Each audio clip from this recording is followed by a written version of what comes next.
source verification. My name is Henrietta Wilson. I'm absolutely delighted to be part of this. I conduct freelance research on weapons regulation, and it's really exciting to be part of the SOAS team looking at this really interesting project.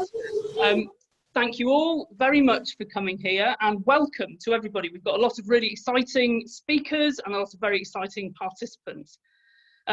Before I hand over to the speakers, I'm just going to say a very few words about how these webinars are going to work and what they're about. So first of all, they've got a dual purpose. The main inspiration for running this set of webinars is simply to showcase the variety of open source verification that is happening right now all around the world.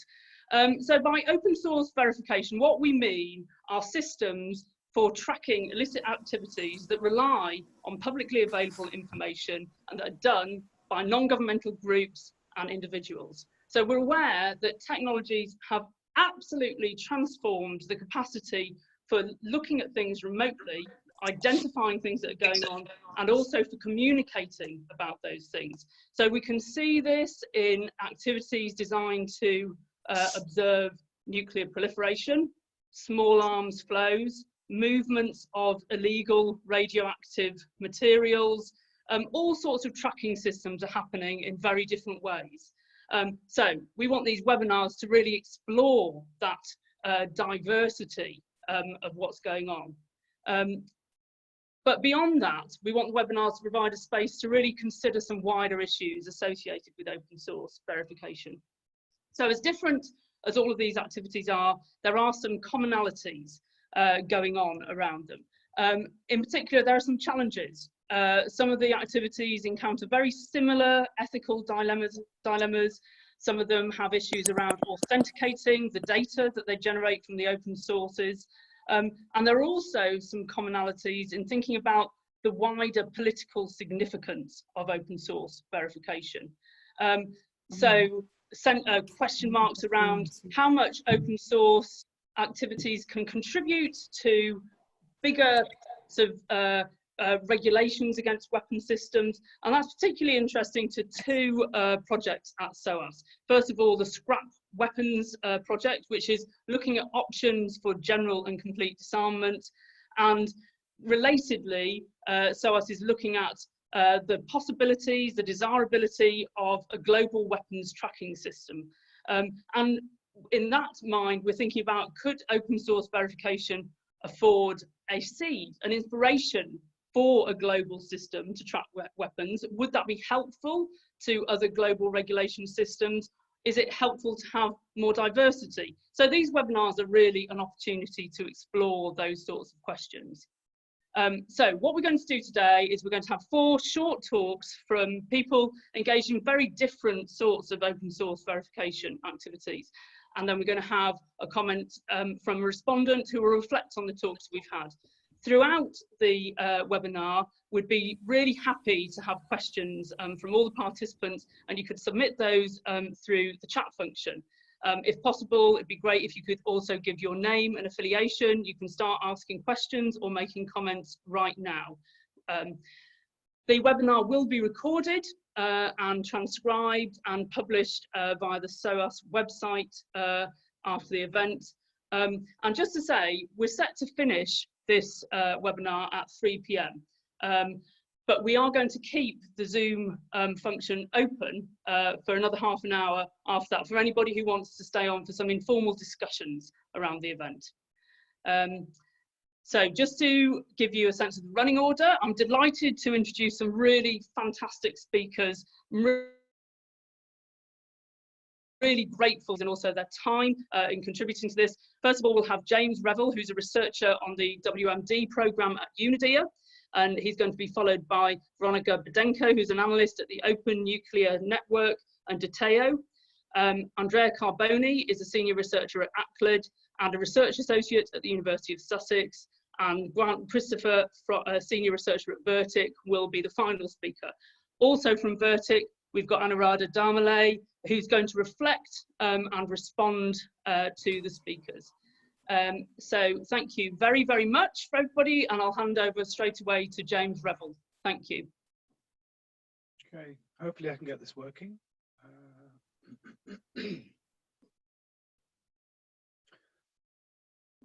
Okay, and now I've started the wrong part. Okay, can I check, can people hear me, first of all? Yep, okay, and I'm hoping you can see the slides as I go through. First of all, thanks to Henrietta and the organisers more generally for the opportunity to speak in this exciting series. I should note I am speaking in my personal capacity, so these views do not necessarily reflect those of UNIDIR or the UN. And I should also note that what I'm going to talk about draws from a series of papers that we are developing through a Norwegian funded project on WMD compliance and enforcement. And we have some more papers to come which will focus more on open source verification and open source tools. And in terms of what I'm going to talk about, if this still works, yep, okay. I want to start off with a bit of an outline of some of the potential roles that open source information can play in addressing WMD treaty compliance concerns. But I also want to look at some of the users of different sources of open source. I think asking this question of who and how different entities will use open source can actually be quite helpful. And finally, I want to sort of conclude with a healthy dose of realism. I don't really want to poop the party, but I think it is important to recognize there will be challenges in trying to use this technology. So to start off with, concerning some of the roles of open source, I think there are multiple ways this can feed into treaty compliance. First one, I think, is providing alerts of possible non-compliance.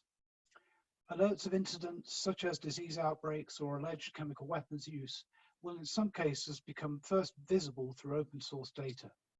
To give you an example, ProMed is the first to report natural disease outbreaks, including SARS, MERS, Ebola, and the early spread of Zika. In cases where there was a deliberate outbreak of disease caused by a biological weapon, it will be likely that tools such as ProMed will be amongst the first to report that event, or at least a suspicious outbreak of disease, as it will be understood at that point. Similarly, in looking at chemical weapons issues as well, it was YouTube videos and social media materials which provided the first indication of a chemical weapons attack in Ghouta in August 2013. So there are two sort of functions there. In addition, open source trade data can also be very useful in identifying anomalies with imports and exports. And open source satellite data can provide a number of functions, which I think Veronika and others will talk to further later on. The second area that I think to look at is the role of open source in contributing to investigations of non-compliance. And here it is clear, particularly in the work of the OPCW, that open source has become useful. So the IIT first report indicated that they collected information from open sources. For example, flight data was confirmed through open sources. Similarly, in the OPCW fact-finding missions, they also drew in part from open source information that was cross-checked with other data. There's also a third possible role which I think open source can play in relation to WMD treaties, is that of contributing to accountability. So open source information, once corroborated and authenticated, can serve as evidence to hold actors to account. You can see one example of this in the International Impartial Independent Mechanism, which is using open sources amongst a number of other evidentiary tools to investigate and prosecute those responsible for serious crimes under international law. So there are these various different functions. I should point out the latter one, so talking about contribution to accountability, is not the same as treaty verification, which I'll come back to shortly. In terms of who's going to be using these sources, I think you can identify three categories loosely. If you can begin to look at the end user requirements, it can perhaps be useful in trying to target and develop data suitably. So if you take the case of NGOs, civil society, academia, these bodies are typically able to innovate quicker with open source technologies. They can produce assessments faster, and they can be more forthright in what they say. However, there are questions, and questions have in the past arisen about the impartiality of NGOs. And I think there are also limits to the extent to which NGO actors and civil society can feed into discussions around compliance. There's very often going to be a sort of case of one-way traffic with information going in. International organizations can also use open source, but they have to use it in a different fashion. So they have to be very careful in what they say and indeed in the methods that they use. There is an expectation that international organizations will produce authoritative outputs based on technical assessments. this can be quite a slow process. It's not the case of an hour-long CSI episode where it's all over in the space of 60 minutes. It requires authentication, corroboration, and open source data needs to be validated along with the methods. And finally, for states, there's also clear usage of open source. It provides a valuable alternative to classified sources that can be useful in making points. And indeed, in looking at treaty compliance, states will draw on all available evidence they have to reach a judgment around treaty compliance. This is important because it's essentially going to be states that enforce treaties, certainly in the case of major treaty violations. The last two, so international organisations and states, seem particularly important as they will normally be responsible for verification per se, and there'll be a division of labour between the roles that they play. With this in mind, I'll turn to my final slide on this idea of a healthy dose of realism. I do feel slightly bad about being a bit of a party pooper in the first session of the first event here, but I do think it's important when you're thinking about open source verification, particularly in relation to treaties. This can be very useful, particularly as we face a current situation in which we have a highly contested information environment and we're facing considerable geostrategic tension. So a couple of things to keep in mind. First is that open source is seen unfavorably by some states who in the past have challenged both the authenticity and the basis of open source data. Such we need to be careful that open source information can be authenticated. This is going to be even more important as deep fake images become more effective and efficient. Making that authenticating document is going to be really important, and that may require drawing on a wide range of skills, for example, in the area of digital forensics.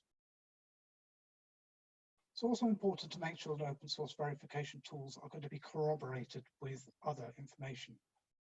Often the sort of technologies we're discussing can provide one single piece of what is a larger picture which is required to address compliance with treaties. So we need to look at how any particular piece of open source data fits with a wider bits of information. The third portion, I think this is particularly important for international organizations and treaty secretariats, is that both the technology and the methods used will need to be validated.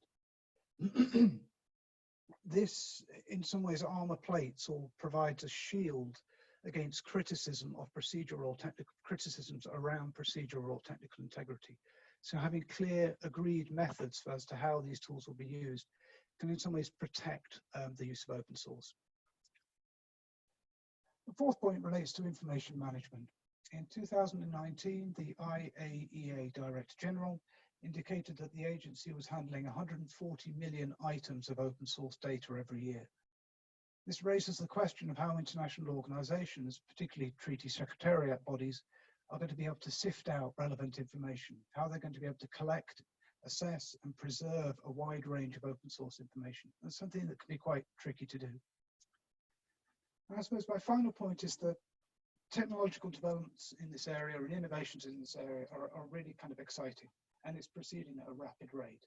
So if you are looking for fresh approaches to arms control and disarmament, there seems to be great value in looking at open source tools to see what they can provide. But at the same time, open source is not going to be enough in and of itself to verify treaty compliance. It can complement and it can augment existing practices, but it's not going to be a substitute, particularly in what is an increasingly contested information environment. There will be limits to what it can do. So I'll finish my sort of short remarks there. I'm happy to take questions, and as I say, we have a series of papers and another 6 papers are coming out. If people are interested in this topic and want further information on what we're doing, I'm happy to send people an email update. And thank you for your time.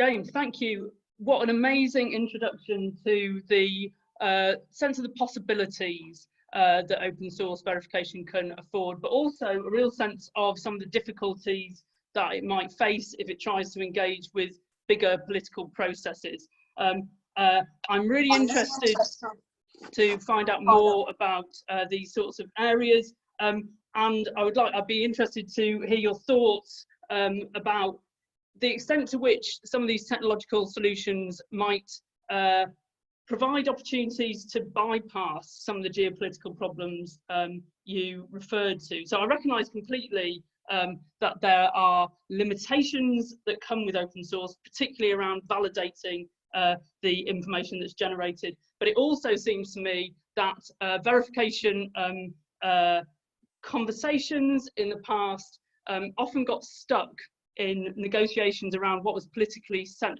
acceptable to all contributing states parties.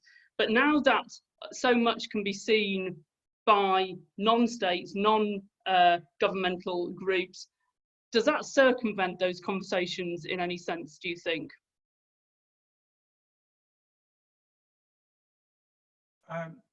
Sorry, could you repeat the question?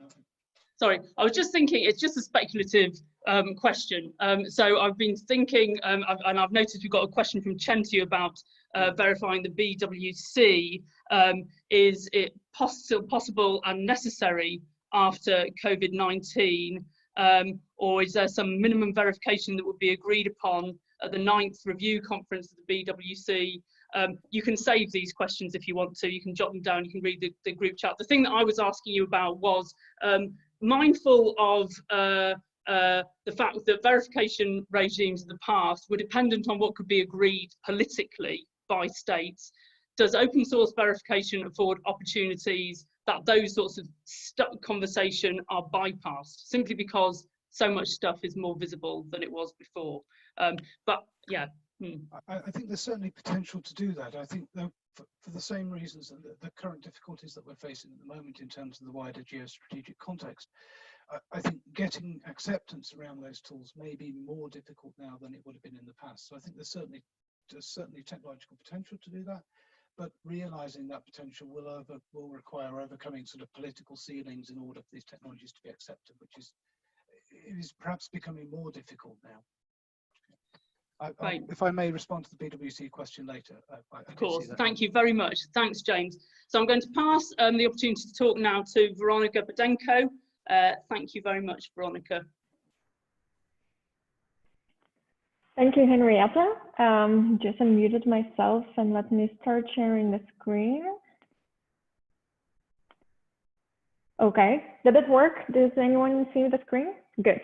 Okay, so today I would be talking about open source data analysis for nuclear risk reduction and basically presenting my organization's Open Nuclear Networks concept for nuclear risk reduction and how open source data analysis fits into it.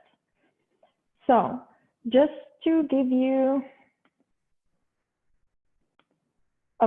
just to give you a bit of a background of what Open Nuclear Network is. So this is an organization that was established back in 2019 in Vienna, Austria.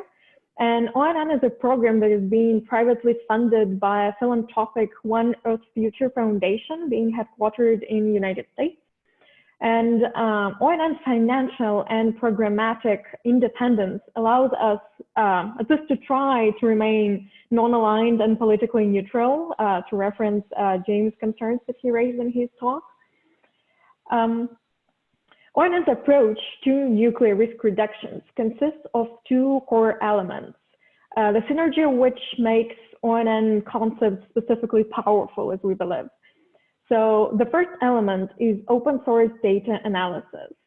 Decision makers in states engaged in conflicts that could give rise to the use of nuclear weapons need access to high quality shareable information that enables them to make the best decisions in the face of conflict. So our team of analysts produce operational insights using unclassified sources and leveraging publicly available data and technology. The second and equally important part of the concept is the engagement network. This is a concept to engage decision makers through a network of a trusted intermediaries that we call engagement network. The members of the network are mostly former senior civilian or military government officials, or prominent academics and other experienced and well-regarded practitioners from the field. So with the help of the engagement network, ONN hopes to transmit its analysis to top government levels. ONN's overarching goal is the reduction of the risk of nuclear weapons, as I mentioned, and those nuclear weapons we're concerned might be used in response to error, uncertainty, or misdirection, particularly in the context of escalating conflict. Asymmetric access to information when adversaries lack shared, timely, and reliable information is one of the most important risk factors. While intelligence services exist precisely to minimize those asymmetries and shortfalls, they do so for their respective governments. And sometimes sources and methods have to be protected and information cannot be freely shared. In a standoff relationship, adversaries may be incentivized to not be fully transparent about their intentions and capabilities or present them ambiguously. So such uncertainties and misunderstandings are critical risk factors for conflict escalation. And with the increasing public availability of data from unclassified sources and rapidly advancing analytical capabilities, we believe that civil society can and should provide alternative sources for trustworthy information and analysis. NGOs could provide independent assessment of capabilities of the parties to a conflict. And this could contribute to alleviating this core challenge of asymmetric information. NGOs could also offer independent verification complementary to the one conducted by states, or perform fact-checking to help clarify allegations or disputed incidents. This could be achieved without having to create bilateral or multilateral institutions or mechanisms, which would definitely save us time in the times of conflict. For both of the mentioned activities, verification and fact-checking, open source capabilities are especially instrumental, as the process through which a specific assessment has been made can be reviewed and confirmed. Commercially available satellite imagery allows NGOs to continuously monitor activities around the globe and track those changes.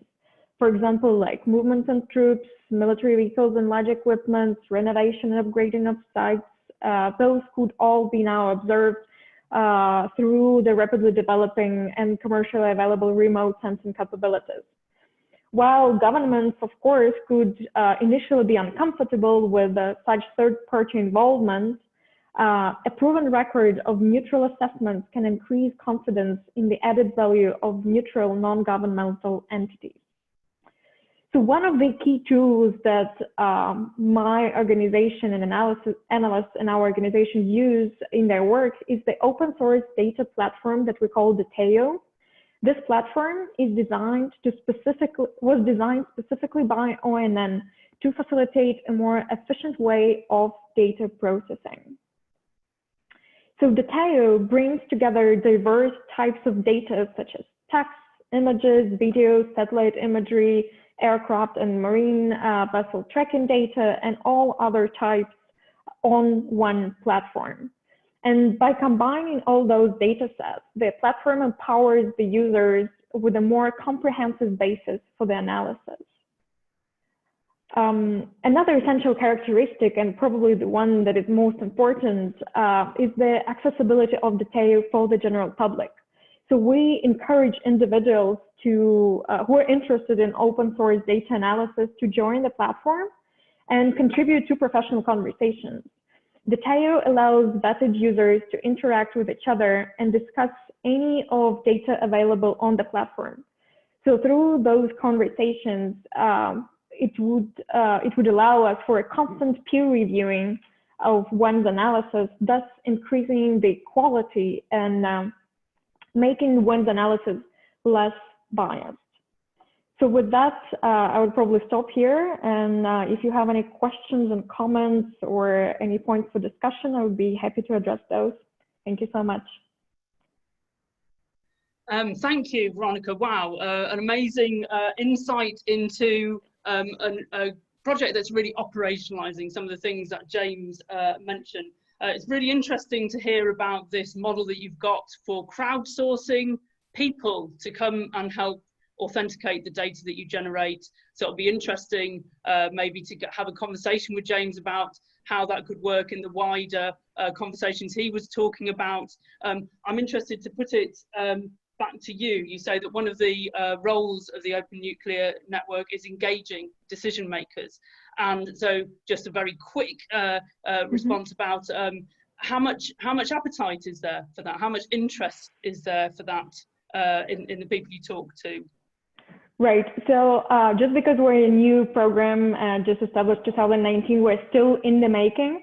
So for the first year of our operation, we decided to concentrate on the conflicts on the Korean Peninsula. So we're trying to get engagement network members from the 6 countries that participated in 6 party talks, namely US, Russia, China, South and North Korea, and Japan. Currently, you know, COVID kind of interfered into our plans. So now it's really difficult to meet people, but we're still trying to stay positive, and we think that would be actually, you know, really interesting for those people to still be part of the conversation and be those peacemakers, so they can still make the difference. We think that's really attractive, and so looking forward to that. Great. I forgot to unmute there for a second. Thank you very much. I'm going to move on now to Andrea Carboni from ACLED and the University of Sussex. Thank you very much, Andrea. Yep. Hello. Thanks, Henrietta, for organizing the panel, for the invite. What I'll try to do, I won't have slides. I'll try to provide kind of a general overview of the work we do at ACLED, kind of the authentication and sourcing processes we have in place, so the way we engage with open sources, and show, kind of describe also possible applications of our data, and perhaps if I have time also kind of showcasing one example of these application and the combination with other open sources. ACLED is the acronym for Armed Conflict Location Event Data Project, which is at the moment the most comprehensive real-time data collection on political violence and protest across the world. The project started actually as an Africa-focused initiative, and then expanded to also include Asia, Middle East, the Americas. We've just launched 2 new projects on the United States and East Asia just in the past weeks, and we are about to launch also the Western Europe data, which will kind of provide global coverage to our project. We work well primarily with open sources, meaning that we rely on secondary sources like media outlets, like reports from human rights organizations, data provided by INGOs, I'd say, well, selected Twitter accounts, and some data that are shared kind of privately, so confidentially, by local partners, in contexts where data collection is particularly difficult because of the specific political environment, which doesn't allow, for instance, accurate media coverage. This means that we don't kind of verify the specific content. Well,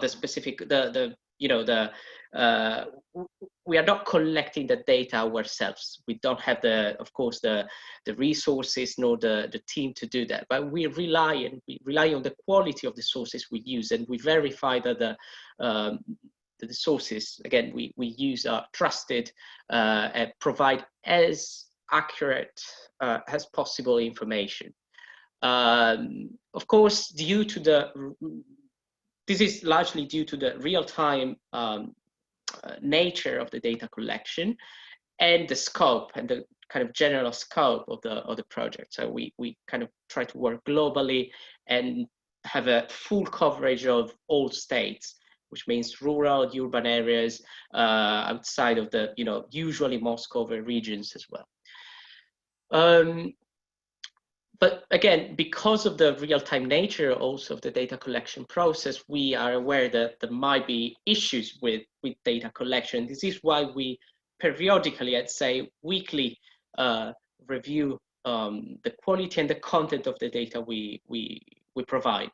I'd say that approximately 10% of all data we collect each week are corrections to previous events, simply because sometimes there is more information available that wasn't at the time of the initial release, or simply because the information has been there was a lag in the availability of the information. And again, this is particularly important when there are spikes in protest activity, for instance, in particular contexts, or changes in conflict trends that don't allow immediate access for journalists, particularly to warring areas.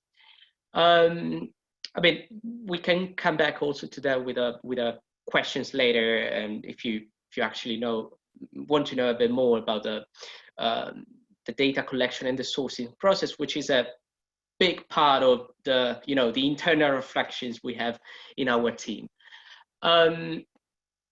I'd say the data are, of course, used by a number of different actors. Because of the granularity of the data, we are not interested in aggregation in aggregated conflicts, but actually in providing disaggregated data on conflict events, discrete conflict events, and we provide information on the specific date, location, actors that are involved, or the number of fatalities, and some kind of other additional information. We don't provide, and I try to connect here to the to the topic of the webinar, one of the topics of the webinar, which is actually the weapons, how we can track actually weapons. We don't provide that kind of specific granular information, I'd say. Although we provide, whenever this is available in news reports, we actually provide as much information as possible and available about the weapons that are used in conflict events there, and we note that in the data. However, we've seen that all the kind of partners and organizations that use ACLED data combine these data with other sources. We have data being used in academia by international organizations or non-governmental organizations as well for planning purposes, for instance, or to see what what's the outcome of specific measures and policies they've taken by governments as well, and by journalists. And perhaps I wanted to showcase here an example from last year, and particularly from an investigation that was carried out by a group of French journalists that were working on the use of specific French-made weapons in Yemen, in the war in Yemen. So the investigation, let me just maybe share my screen so you can have a look. It's called Made in France, and was actually intended to investigate whether particularly artillery weapons and tanks were used in Yemen for offensive purposes. Something that the French government had denied for long, but that, according to these journalists, was discredited by some leaked documents that they were able to access. And perhaps I can show here one of these specific applications. So let me see. The website is a bit heavy. Yeah, here you go. So we've got these maps. So this was one of the leaked documents at the time, which showed that in some areas along the border between Saudi Arabia and Yemen, I think it was like howitzer cannons were stationed by Saudi Arabian forces, and claimed to be for defensive purposes. These cannons were actually French-made, and the French Minister of Defense had claimed and denied that they were used for offensive purposes or they were used in combat operations. What happened was that these journalists actually contacted us and particularly asked whether along these areas that within the range of the canons, there were any events in which artillery had targeted civilian areas, particularly civilian areas. Because that would, if not prove, because of course it's very difficult to prove that, but to provide substantial evidence that those weapons had been involved in such offensive operations, and particularly targeting civilian areas. What we did was actually provide such data. There was also combined with satellite imagery as well, so kind of additional layer of open sources being used here. What we provide was these data. I can also show some more, but these data in which at least we identify at least 35 civilians were killed in 52 different bombardments that were located in areas in which these Caesar cannons, so Horowitz type, were stationed. And the same was also done for other weapon systems, so Leclerc tanks, particularly along the coast at this time. So in these area of Yemen, so here along the coast. So this is to sum up, and I'll just come to conclude here. So I'll stop. Sorry, I forgot how to. Yeah, stop share. So this was just one of the examples in which ACLED data, well, not only relied in this case on open sources, but also contributed to kind of large-scale open source-based investigations that combine multiple sources. So satellite imagery, the use of conflict data, and also the presence of the knowing where some weapons are used as station in particular. So I'll stop here, and perhaps we can also talk more later about other applications or sourcing or whatever question. Thank you very much. Wow, what an amazing, another really amazing set of insights about the scope of what comes under the banner of open source verification and what can be achieved. And as James introduced right at the start, this sense that there are issues around authenticating what you do. But as Veronika and Andrea both pointed out, embedded in both your models in quite different ways, there's a sense that you filter out what you're getting. You yourself are authenticating the data as it goes to make sure it's as reliable as possible, and you respond to suggested corrections. So I'm going to move us on to Grant now, but I think there's options for a really interesting conversation about knitting those all together with the bar that James set us to start with. So thank you very much. Here's Grant Christopher with his talk. Thank you.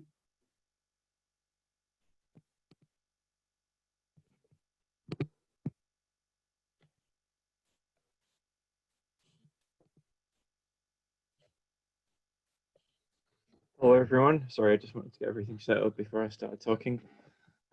So we're going back to nuclear, so really tying in with Veronika, and I think it'll touch on quite a few of the things that Jamie was talking about. But unlike Jamie that really had to think about the problem of the use of chemical and biological weapons in attribution, we're not perhaps thinking about attributing the use of nuclear weapons, but more about how many weapons do people have? What's the status of people's nuclear infrastructure? So no one's really offered definitions. We kind of skip that stage, and I'm certainly not a definitions guy. But what is open sources and what is open source intelligence? It's roughly the internet, broadcast media, so TV, radio, etc., and print media, so books, journals, magazines. And then everything kind of gets thrown into the internet, so social media and satellite imagery, which always traditionally has been a completely separate intelligence division. And a lot of there are people that used to be former satellite imagery specialists that have now kind of moved into open source satellite imagery work. So I want to, again, with Jamie's last slide, talk about the limits of open source before we start talking about how it's used. So it's pretty hard. It's hard to kind of get what you want because there's often a scarcity of good sources. Maybe you want to find information and answer a question, and then you realize there just isn't information available, no matter how good your team is, no matter how good your information management infrastructure is. But if you have several small pieces of information and you have a skilled team, you can go very, very, very far and answer some really interesting questions. It can be effective. You can often work really, really fast. You know, NGOs and small teams can move very fast, but often analyses will take a few years before they're ready to be made public.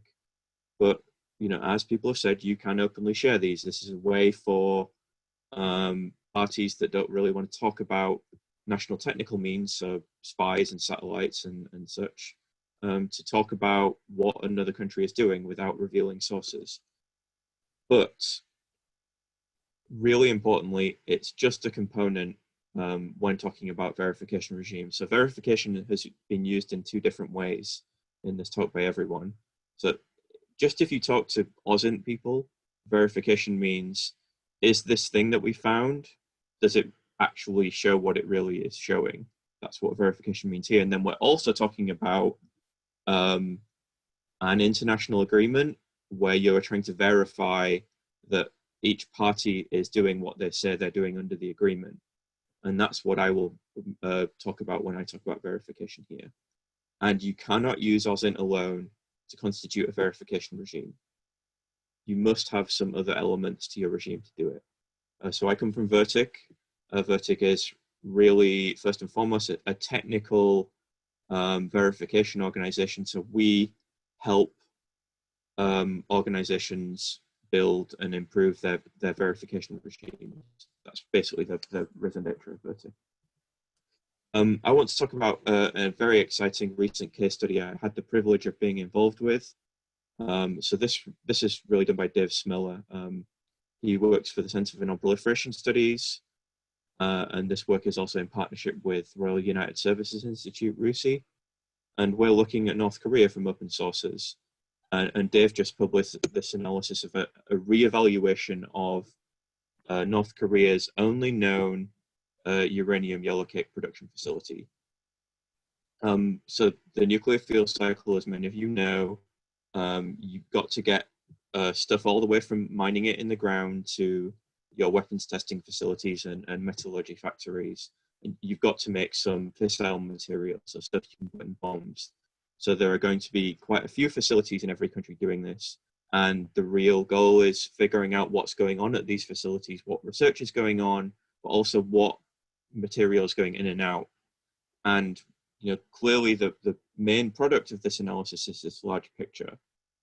But there are really important other sources of information that go into this analysis that have leaked into the open source or moved into the open domain, but they include on-the-ground inspections. So North Korea has been on and off about letting inspectors in, and there's footage from one inspection that revealed really important technical information about how this facility processes the uranium.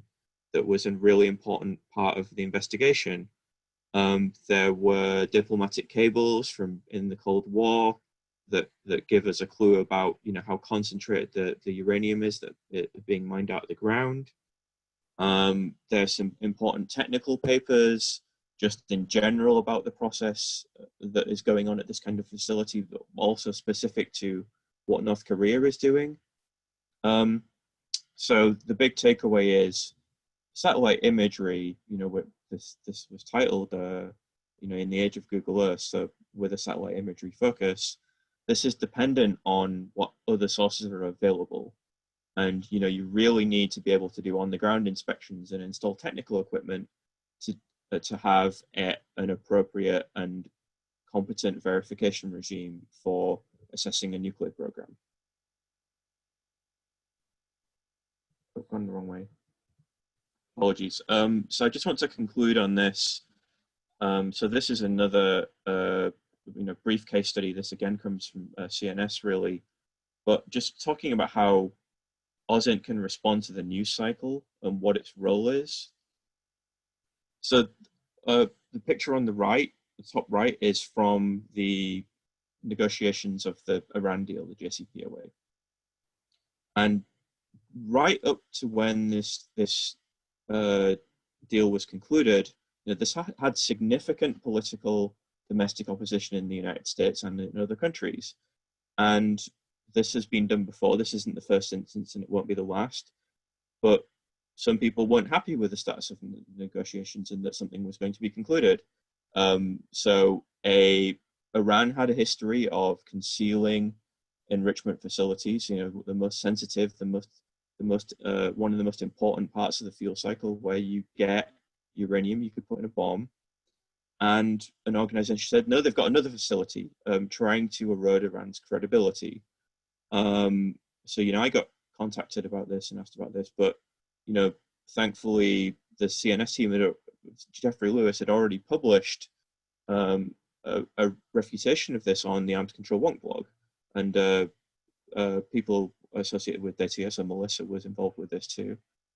And this idea that the truth can, has to get its shoes on while the light is traveling around the world. Well, this refutation was so fast that the damage was really limited here. And I think that's a really important thing to think about, that OSINT can be rapid. And there is a bit of an asymmetry that it's often a little easier to refute something with OSINT than it is to prove something. So that is a very particular challenge associated with OSINT as well. But I would just like to leave it there with that thought. Thank you. Thank you very much, Grant. So much to think about there. We've had a question from Julia Alf. Thank you very much. That I'm going to put straight to you, but anybody else who wants to think about it as well, it'd be interesting to hear your reflections. She's asking about what specifically are the uses of open source verification, and I'm very interested to hear Grant's response to that, given that you're so categorical that it can't replace a formal verification regime attached to a treaty, which I think echoes the comments that James started us off with straight away.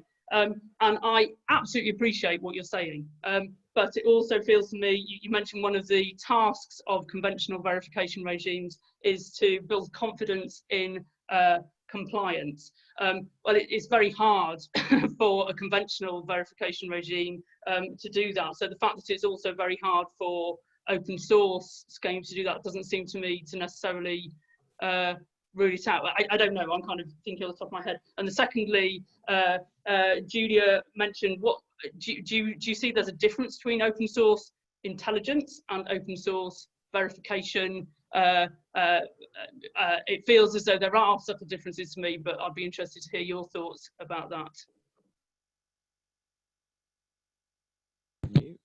Sorry, I'll unmute. So going back to an earlier comment that was made about the sensitivities and about how you'd actually get these things included in a BW, CW regime.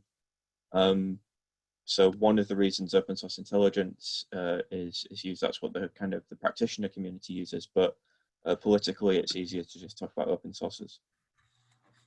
That's pretty much it.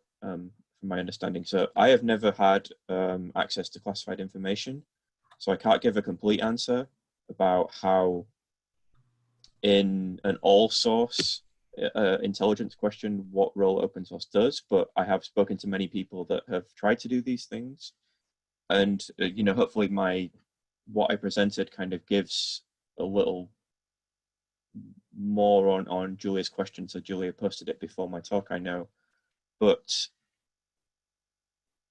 when you have all sources, then open source is a component, and when you have only open sources, then you have to rely on leaks and other such things. I think that's the way it goes. There's some other really interesting discussions about, I think there have been questions of culture in organizations that actually have to do and answer these kind of questions, that secret intelligence and intelligence obtained over certain means was always seen as more valuable, even if you could get a much simpler answer or better answer or different answer from open sources. So the secret versus the easy to obtain shouldn't necessarily be worse or better information and should be evaluated carefully. I don't think I can really answer that question fully though, but I hope that gives a little. No, that's really helpful. Yeah, thank you very much. I'm going to hand over to Anuradha Damale, please, for your reflections on these 4 fabulous talks. Thank you very much. So I'm Anu. Thank you so much for the introduction, Henrietta, and thank you to SOAS for organising what's been a really interesting event. Thanks to Jamie, Veronika, Andrea, and Grant for your presentations as well. I'm going to quickly provide some reflections from what I've scribbled down during all of these talks. Hopefully the things I say will encourage a bit more discussion and a few more questions from the audience. So I work largely in a CBRN space, so that's chemical, biological, nuclear, and radiological, swapped over, sorry, when it comes to verification. So it was really interesting to hear contributions both within and outside of, you know, those specific topics. When thinking about the topic of the webinar, the first 2 or 3 things that came to me to be interesting things to discuss, which have been touched on to some extent. The first one was this idea of who will guard the guards. So that's the verification and authentication of methodologies and data surrounding verification and open source data collection. I'm also really interested, and this spills out of CBRN into also space, conventional arms, small arms, into the ethics surrounding both the power dynamics in data collection ownership, and also just how that open source information can be used. So this is something that's been talked a lot about in my background of science, in open science, is the ethics of open source information and how it can be used for good and bad. So what I'm going to do really quickly is summarize some key highlights from each of the talks and then leave it to the questions to the audience, because I think there will be more than enough. So James, I'll start with you. Thank you so much for outlining, you know, these 3 roles of open source that you talked about in the context of the work that you do. And almost commenting on the ontologies of the methodology and data, in that they mean different things to different actors. So they mean different things to states, they might mean different things to NGOs, and that is even more complicated when we operate in such a contested information environment as you described it. You also mentioned, which sort of Grant reiterated this idea that open source is not a substitute for other tools in compliance, but actually a part of the puzzle, almost a part of this whole system of moving parts that is used to verify compliance or to judge the behaviors of different actors in the global setting. So I think it was a really good talk to sort of start us off and talk about verification, its uses and its caveats from quite a realist lens as well. And then moving on to Veronika, you know, I've heard so much about Dataio and the work that Open Nuclear Network do. So it was really interesting to finally see, I know that you've only started quite recently, I think last year, is that right? Yeah.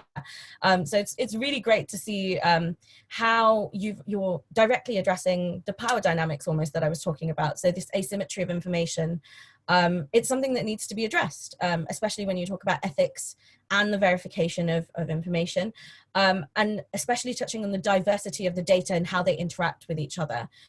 The sense of built-in accountability, I think, is really, really interesting. What I'm also quite interested to hear about is the agency when it comes to accountability. So where does the responsibility lie, or does it lie anywhere, or is it as dispersed within the network as the accountability system is itself almost? So is that agency also peer reviewed when you talk about, you know, who is allowed to make a judgment on whether this data is good, bad, reliable, inaccurate, what? And then talking about diversity of data, I think, Andrea, learning about ACLED today was amazing. It was really interesting to hear about work outside of CBRN when it comes to verification. So political violence, perhaps more on small arms or conventional weapons. And it was also really interesting to hear about how this is now a global network. So the coverage is almost quite decentralized. It was great to see the data viz work as well that you've done, which is not just the sort of geographic visibility part, but cool to see how all of the different data interfaces and relates to each other, and how you build an image of a singular data point or a singular event, coming from all the different types of data that you have.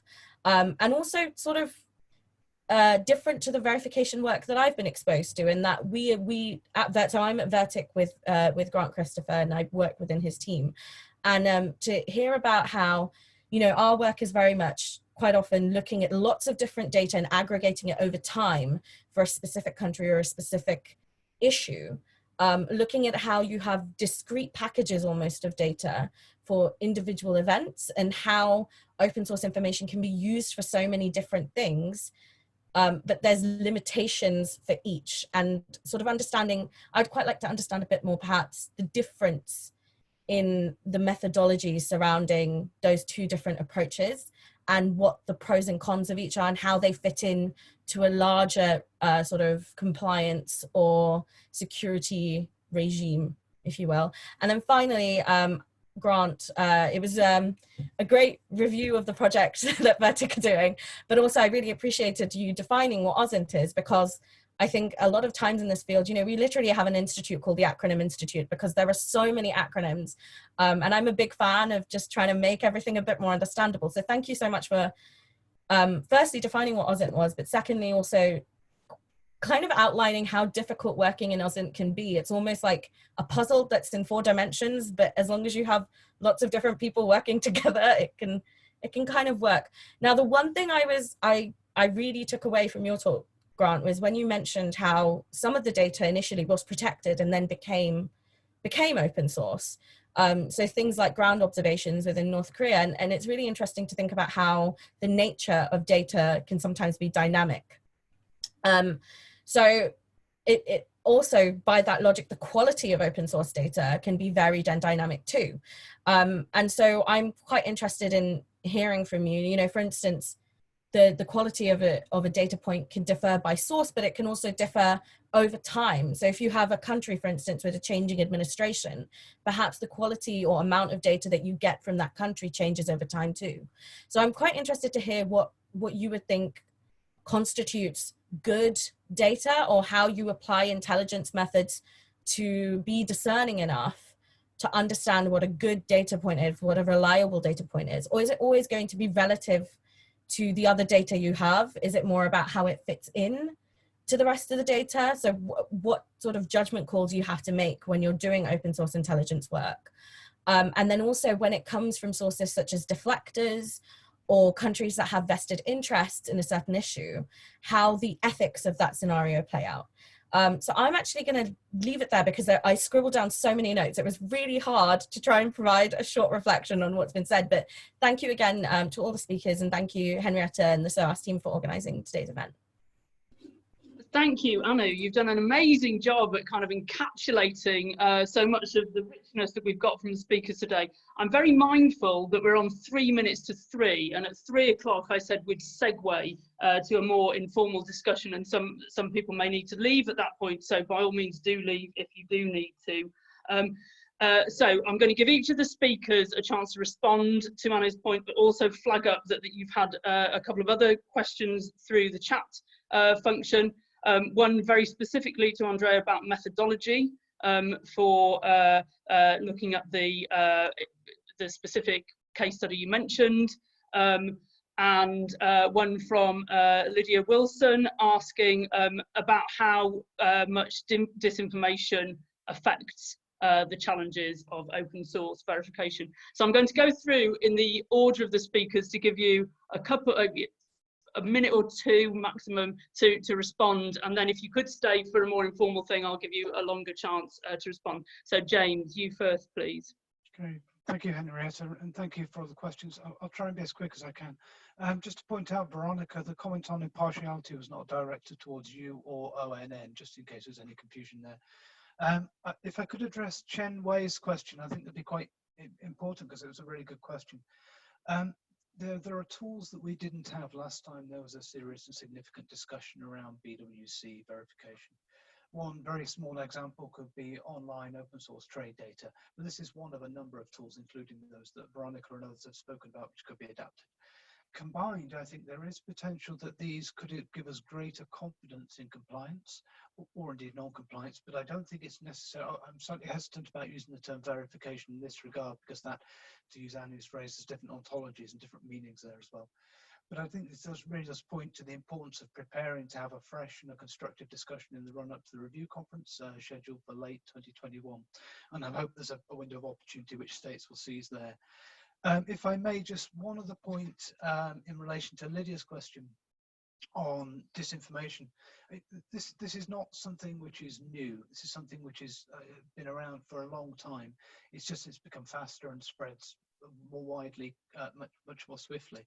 But I was always struck by a comment from the late Julian Bayer Robinson. It was a paraphrase here because I don't have his eloquence, but this idea that allegations of association with chemical and biological weapons have been used by well-intentioned and unscrupulous actors for millennia to vilify enemies. I think it's been around for a long time. It's quite a potent way of getting at people, even if it's not necessarily true. Anu, if I may respond to your comments later, and I'll leave it there for others. Sorry. Thank you, James. Congratulations. Thank you for responding succinctly. And before I wang on, I will hand over to Veronika, please. Yeah. Thank you, Henrietta. So the first point I want to address was about using open source for verification. And I want to just be clear, because in my speech I talked about how NGOs could perform verification. And I want to make it, crystal clear that we don't talk about substituting state-level verification with just the open source, but rather adding this additional level of verification that NGOs could,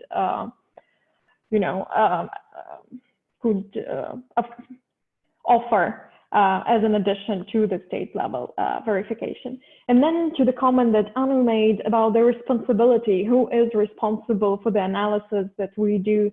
And I guess the ultimate responsibility still lays with the organization. And I guess there is no way to ensure that there will be no mistakes in the analysis that we do. But if we do make a mistake, we would be the first one to acknowledge, yes, we did it, and rush right there to correct ourselves.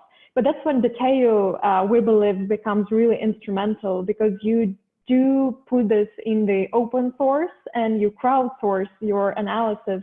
So you have many people to be there and review your stream of thoughts, and all the methodology is there to be open. So we think this is one of the ways to make our analysis as unbiased as possible, and limit the number of mistakes that we could do when we're performing that analysis. Yeah, and with that, let me once again thank you, Henrietta, for organizing that. I didn't think I touched upon that when I was making my remarks, but that's a really great webinar, and thank you for having all of us.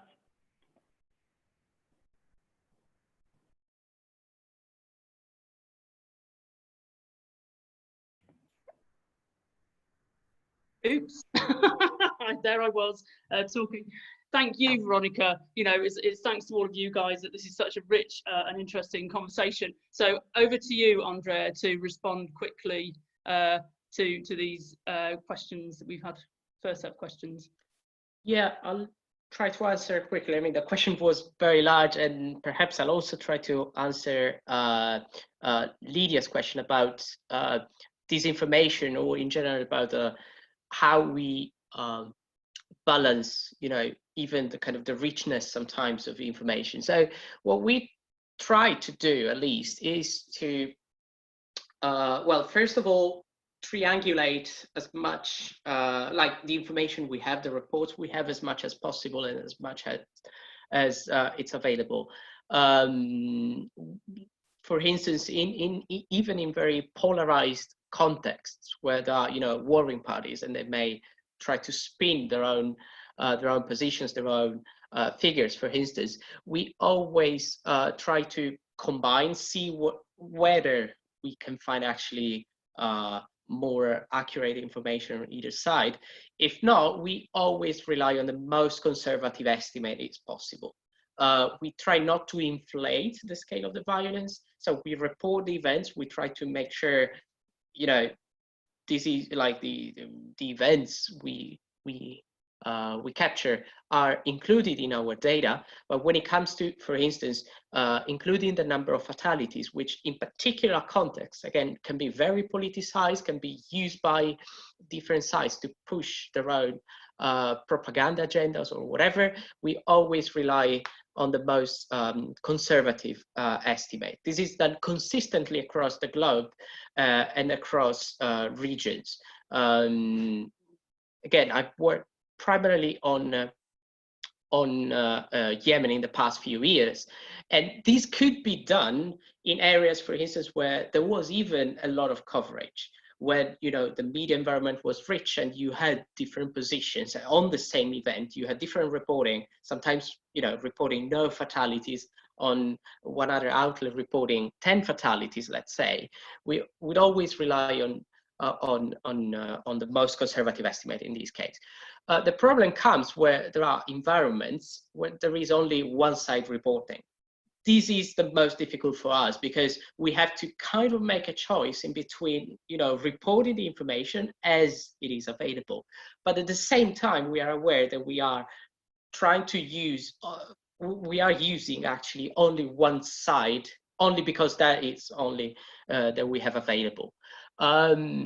Northern Yemen is one of those cases where it's very difficult to have a full picture, because on one side you have Saudi Arabia, which is a very closed environment, and the media reporting is limited sometimes, at least in those kind of warring border areas. And you have the other side, the Yemeni side, fighting against Saudi Arabia, which is very keen on actually pushing some types of violence over others. In those cases, what again we try to do is to include the information, and then again, done consistently across all regions we cover. We use kind of standard, for instance, when it comes to fatalities, standard figures, which is usually 10. Let's say we know that there has been an unknown number of fatalities or injuries and deaths. These are the usual sentences you read. We rely on using like a 10, which is kind of an average estimate. We are drawn from Africa, from some specific areas in Africa, wherever we could kind of estimate, that was an average number in between the fatalities we were missing and the fatalities we were sometimes overestimating. And so that's why we kind of use that. Again, and I'll close here. What we always stress, particularly when it comes to fatalities, but in general, because they are very political data. I mean, these can be politicized and they are very politically charged data. What we always try to stress is that the data and overall, fatality figures are usually estimates, should be treated as estimates that can be more or less accurate.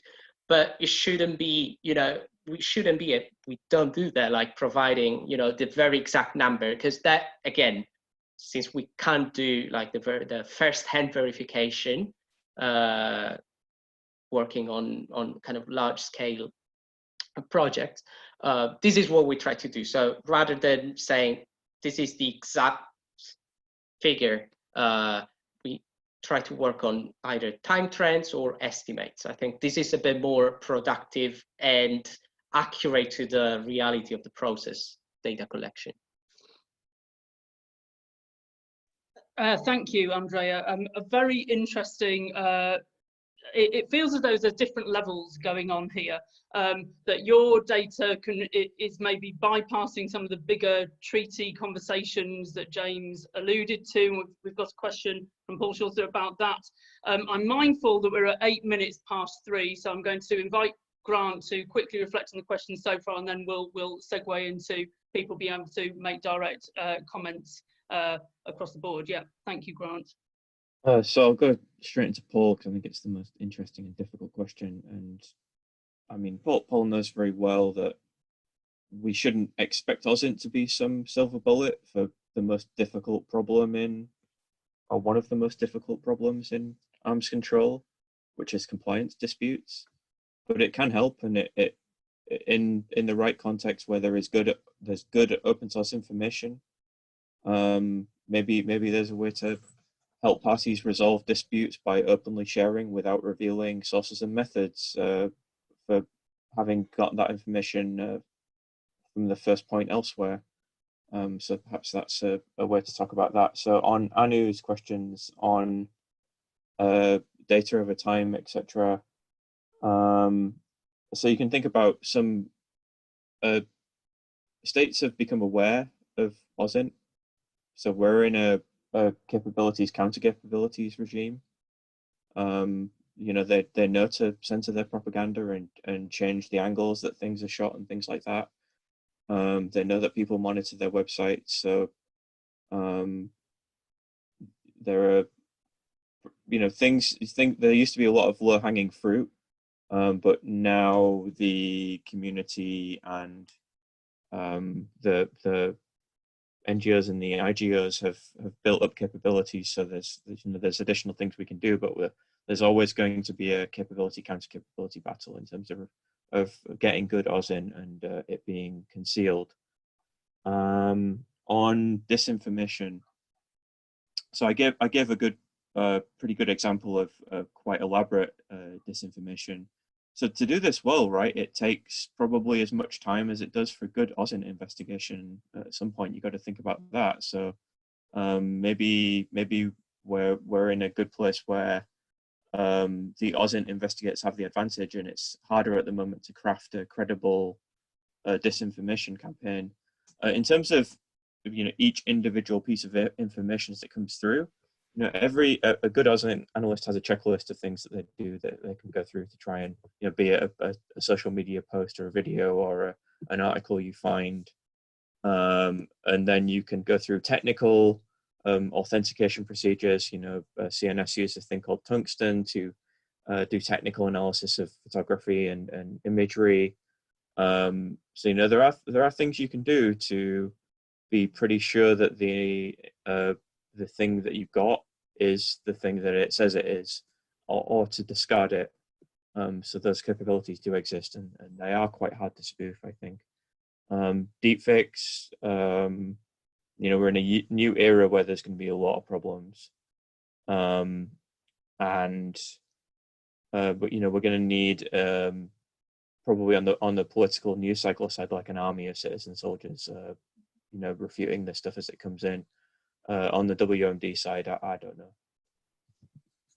Thank you.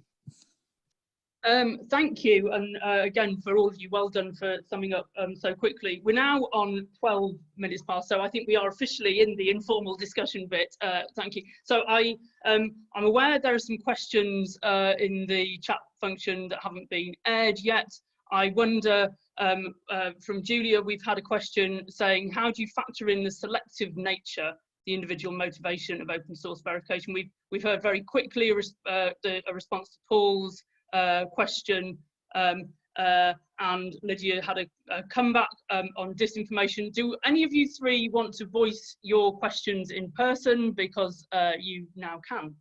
Just unmute, and there's been some short responses, but feel free to talk if you want to. Nope. So I'm gonna sum up. It feels as though there's some very Paul, yes. Well, I'll have a go.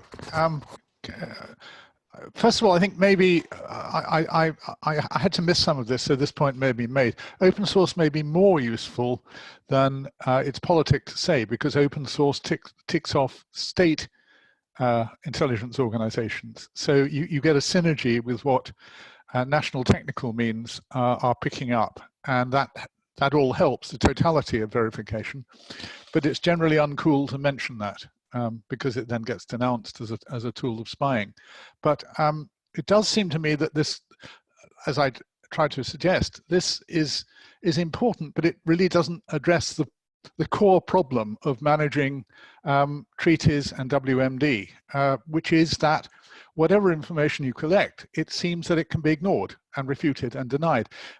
Maria Shaporovna said something very interesting the other day in relation to Syrian chemicals, which was that she, of course, rejected the OPCW implementation team and finding, but she went further. She said, in effect, no organization is entitled to reach any conclusions about attribution or compliance, except the UN Security Council, where we know what Russia's position, supported by China, is about vetoing any inconvenient conclusion. So I don't, if I'm right, I might be wrong, but if I'm right that this is the fundamental problem in compliance assessment and verification, that powerful states simply don't want it to be possible against them or their clients, then I don't know how OSINT makes a fundamental difference, or how it ever could, with whatever better satellite resolution or information sharing. So thank you for that, Paul, and it echoes all sorts of things that people have raised through the webinar, but also that globally, geopolitically, treaties are encountering problems in verification areas. It seems to me, and I'm going to open it up to everybody else, all the other speakers, right here in this webinar, we've got different models about what the point of open source verification is. So Andrea gave a really neat example of how it wasn't tied into some big treaty regime for something to happen, that French journalists collected data and were then able to hold their government to account. Andrea, please correct me if I'm wrong. Likewise, Veronika, it feels to me as though your project is not necessarily about making treaties work, it's about generating information so that other people can do something, whatever that is. It will have a life of its own. I can see some nods. So Veronika, do you want to come in first, and then Andrea next? Yeah, no, you're totally right. I think you summarized it quite right. We're not trying to replace a verification mechanism for any of the official treaties. Rather, we want to empower the decision makers with unbiased analysis of the information that we find in the open source. And with those facts, they can come to the negotiation table and already start those discussions. So again, just to highlight, by no means trying to replace the state level verification. I don't think that's possible with the current capabilities of the open source that are available, but just offering that additional layer to bring facts back to the discussion. Thank you. And yeah, sorry, Paul. I'm just going to say, yes, facts, but inevitably disputed facts. I mean, maybe true facts, but certainly alternative facts from the point of view of very interested parties in this. But I guess at least to trigger some discussion, even if those facts would be disputed, but we at least start this conversation, because sometimes parties to the conflict that they're not able to share the insights that they have because they're not allowed. Those are, classified information. And here we go. We offer them those insights and say, how about we talk about this? And even if they would start, to say, no, that's not true, that's allegations and whatnot, the discussion is there. And that's where we see our value. Okay, that's a reasonable expectation. Yes, and I guess it's worth thinking about the counterfactual, Veronika and Paul. Maybe if you didn't have empowered conversations based on information that can be demonstrated to have some basis in fact, then it would be a worse situation, surely, for those sorts of conversations. Thank you. Andrea, do you have anything to comment? Because ACLED, it feels, isn't aiming to be part of these bigger conversations about constructing treaty-based regimes. No, definitely not. What we do is actually, we treat our data in this sense like as a public good. We provide kind of a resource for a number of different actors. We don't charge anyone. The data are publicly accessible from our website, and so they are used by a variety of actors. They are used surely by governments, but when it comes, there's also a variety of non-governmental actors that have very practical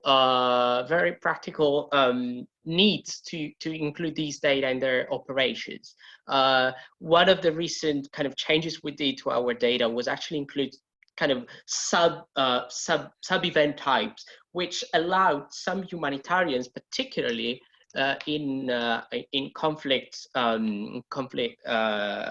warring areas, to verify whether even some roads were accessible for them, whether they were or whether they were instead marred by either landmines or other forms of fighting.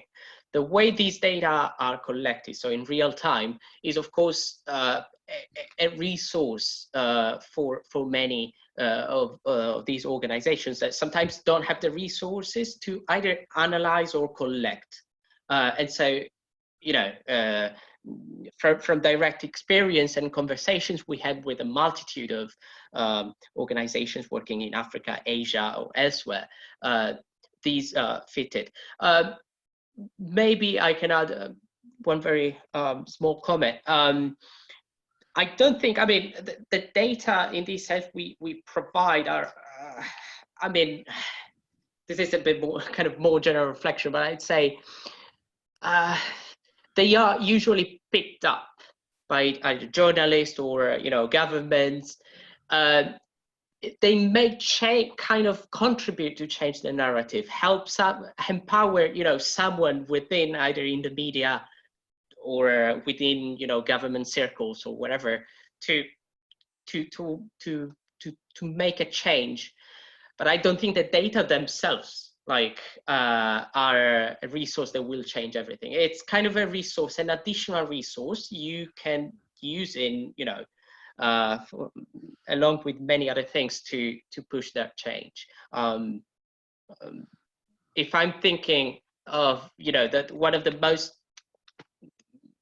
frequent use of our data was in relation to the number of fatalities that we had claimed had died in Yemen, particularly over the past 5 years, which official figures were saying were up to around 10,000. And we said, based on our data collection, it was 10 times higher at some point. Well, it wasn't that figure that actually helped change kind of the narrative, build somehow like coalitions within some government circles, but it was like those government circles rather picking on our data and then, you know, helping that kind of narrative, challenging what was the narrative within those circles. So I don't know if I kind of answered, but it was a bit on the use of the data we provide. I think that's really interesting, a really neat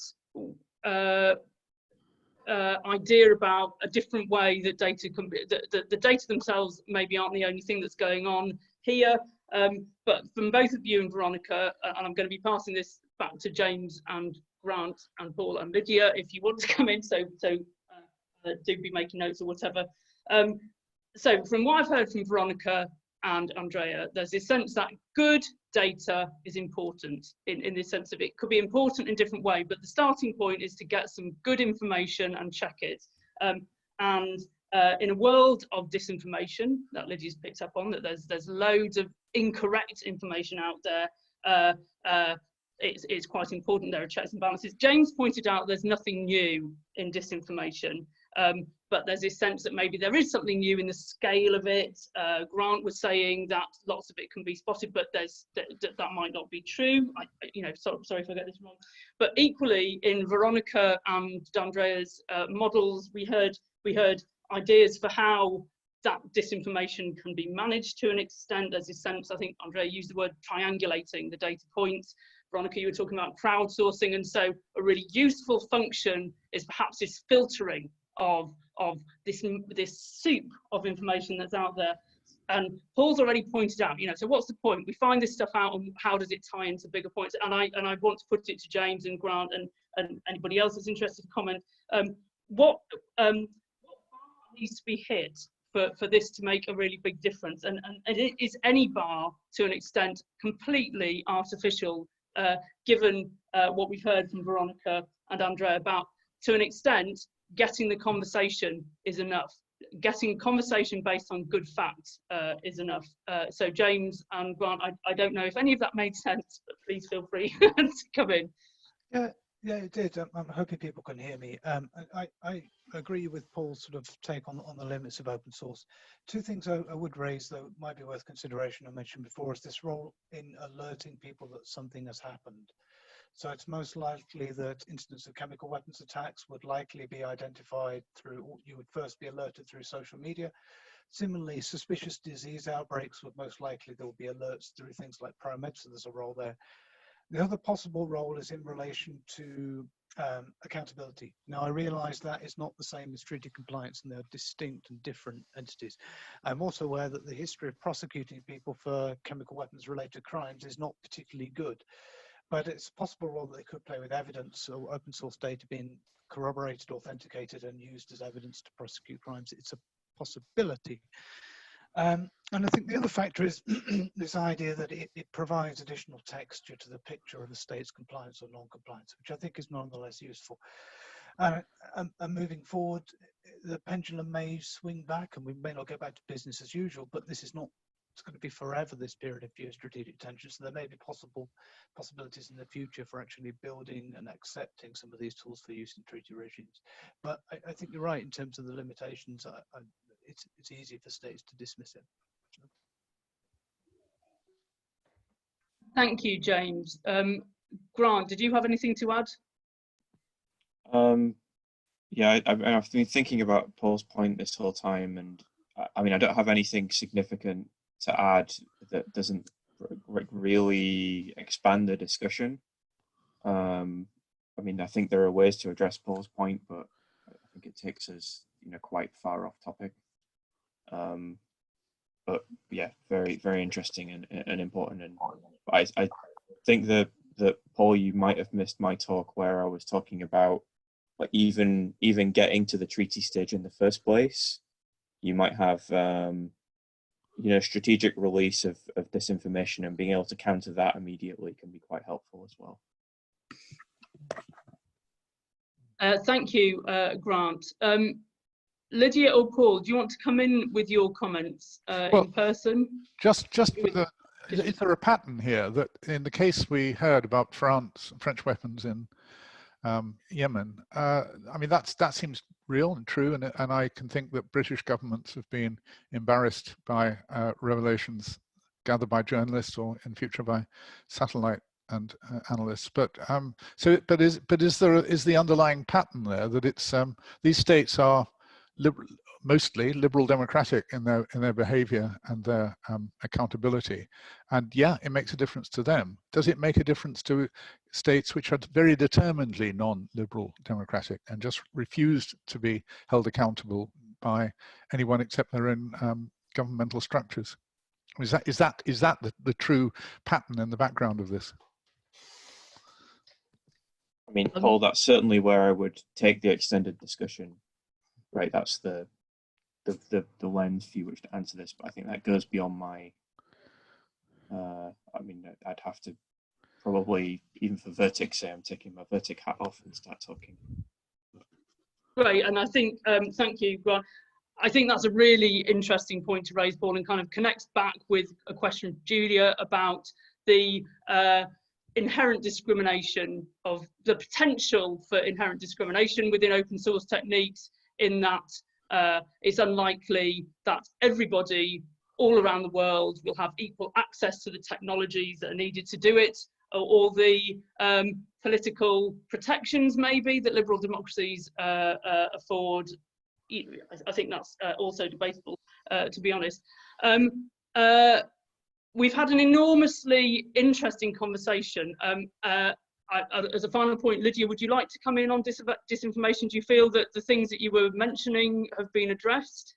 It's been really interesting. Thank you very much. I didn't want to disrupt it too much, derail the discussion. I just wanted to say that whatever tools that you mentioned to overcome these, the disinformation problem, it's the aspect I see as new is that the other actors out there are aware of all of those and are able to match them straight away. So for example, crowdsourcing. There are troll farms pumping it out. So they've got crowdsourcing on their side as well, or the manpower to disrupt our advantages of crowdsourcing, for example, or triangulation. You know, they can come up with triangulated sources from one country's conflict quite easily when they're in control there, for example. So that's what I see as a little bit new about disinformation now, is that the speed they can respond, the arms race of open source information can be pretty formidable. Yeah, Thank you. Capability, counter capability. For sure. Sorry. We're in a capability, counter capability regime. So by that, you've already alluded to that, Grant, haven't you? About that you are mindful of the need to catch up, and sometimes you might have the advantage in that relationship, and sometimes and it might move very, very quickly. The differential, yeah. Thank thank you. I'm going to draw this to a close because we're at time. I want to thank everybody that's been part of this. The speakers, thank you really for your amazing knowledge and expertise and generosity in responding to the webinar invitation. Also to the questions, a really interesting set of questions that we've been able to respond to. We are never going to get distinct set of answers in an hour and a half, but I think the questions and exploring the questions are useful in themselves and being the start of a really interesting conversation about the issues, the challenges, the possibilities that open source verification can afford. So just to remind you, we've recorded this and the recording and the transcript will be available on the SOAS website. We have another webinar with a similar theme on the 29th of July, which you can see on the SOAS CISD page. And thank you again very much. I hope to see you soon. Yeah, bye-bye. Thank you. Thanks. Bye. Thank you so much. Bye. Bye. Really nice to see you all.